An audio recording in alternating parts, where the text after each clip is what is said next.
Welcome to It's Not God's Fault. Hi, I'm Yoli, and this is episode 10. Today, we're going to talk about green flags, what healthy actually looks like. Before I begin, I want to remind you that some names and identifying details may have been changed to protect privacy. For the past several episodes, we've talked about red flags. We've talked about anger, control, fear, denial, trauma bonds, and why we ignore warning signs and even when they're right in front of us. But awareness alone is not enough. If all we learn is what to avoid, then we become guarded, suspicious, and even hopeless. So today I want to pivot a little bit. Today we're going to talk about green flags and what healthy actually looks like. Because if you grew up around chaos and control, calm can look and feel boring. Stability can feel suspicious, and respect is unfamiliar. And you cannot choose what you do not recognize. Green flags are hard to see when you're used to volatility. Your nervous system just expects things to be volatile. I remember when my current husband and I dated, and I was around his calmness, I just kept waiting for something to shift, waiting for sarcasm, criticism, or even a mood change. And when it didn't come, I felt a little restless at first because that's what trauma does. It trains you to scan for danger. A healthy relationship can feel quiet. And when you're used to noise, quiet feels awkward and sometimes even wrong.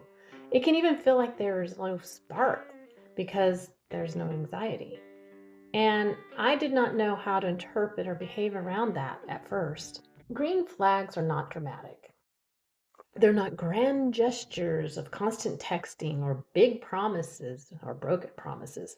They're patterns, just like red flags. They show up in ordinary moments when you least expect them. An example would be if you don't agree with something, instead of them mocking you or dismissing you or even punishing you, they'll say, okay, well, tell me why. The conversation stays calm. It doesn't escalate. It doesn't call you names. They don't retaliate. And that's a green flag. If you say, I'm not comfortable with that, they don't pressure you, they don't guilt you, and they don't keep circling back to try to wear you down. Green flag, because they respected it. When they've had a bad day, they don't get irritated and go around the house slamming doors. They don't make the whole room feel unsafe. They don't turn on you and turn you into an emotional punching bag. They'll say something like, yeah, I've had a rough day, but they manage it and they don't expect you to manage it. That is called emotional regulation, and that's a big green flag when they can handle their own emotional regulation and don't expect you to do it. If you go out with friends, they aren't texting you constantly to check on where you're at, to make sure you're who you said you were going to be with. They're not making passive-aggressive comments when you get home accusing you of having an affair. They don't ask you, I hope you had a good time. But if they do ask, did you have a good time and mean it, then that's a green flag. If you ever say something to hurt them and you apologize, they listen and they accept it. If they say something to hurt you, they apologize.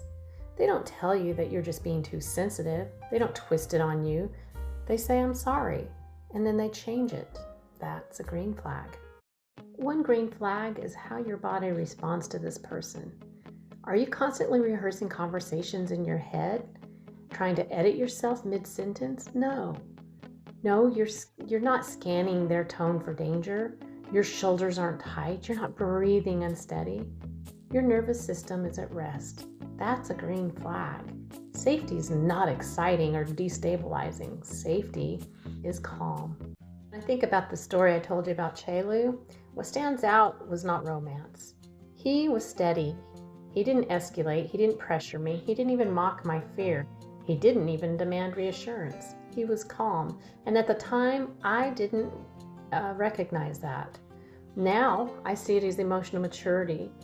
I did not know how to trust someone steady, and I didn't know how to survive without intensity. Matthew McConaughey, in his book Green Lights, says we cannot fully appreciate the light without the shadows. We have to be thrown off balance to find our footing. Healthy love does not feel like adrenaline. It does not feel like chasing or convincing or proving. It feels predictable, respectful. It's safe to disagree. It's safe to breathe. And if you've never experienced that, it might take time to trust it. The calm isn't boring. It is secure. If you're in a relationship right now, ask yourself, do I feel free to disagree? Do I feel respected when I say no? Is my world expanding or shrinking? Ask yourself, do I feel safe in my body? Am I managing their emotions, or are we both responsible for ourselves? Green flags are not complicated. They are consistent. For a long time, I thought passion meant intensity. I thought love meant endurance, and that excitement meant chemistry. But now I know this, that healthy love does not require that you disappear. Healthy love does not require fear to keep it alive. You deserve calm, you deserve respect, you deserve to feel safe in your own body. Seeing green flags is not about lowering your standards, it's about raising them. Another thing Matthew McConaughey said in his book Green Lights, he said, "Me? I haven't made all A's in the art of living, but I give a damn, and I'll take an experienced C over an arrogant A any day." What he is saying is that, yeah, we make mistakes, and we learn from them. In the next episode, episode 11, we're going to talk about something just as important. Knowing green flags is one thing, but learning how to choose them after trauma is another. Because even when you recognize something healthy, your nervous system might still crave the familiar chaos. So next time, we're going to talk about how to rebuild trust in yourself and how to slow down attachment. We'll talk about how to retrain your body to recognize safety as being safe. That is where real and true healing begins. And I will leave you with one last Matthew McConaughey quote from Green Lights. He said, "All destruction eventually leads to construction. All death eventually leads to birth. All pain eventually leads to pleasure. In this life or the next, what goes down will come up. It's a matter of how we see the challenge in front of us and how we engage with it. Persist, pivot, or concede. It's up to us. Our choice every time."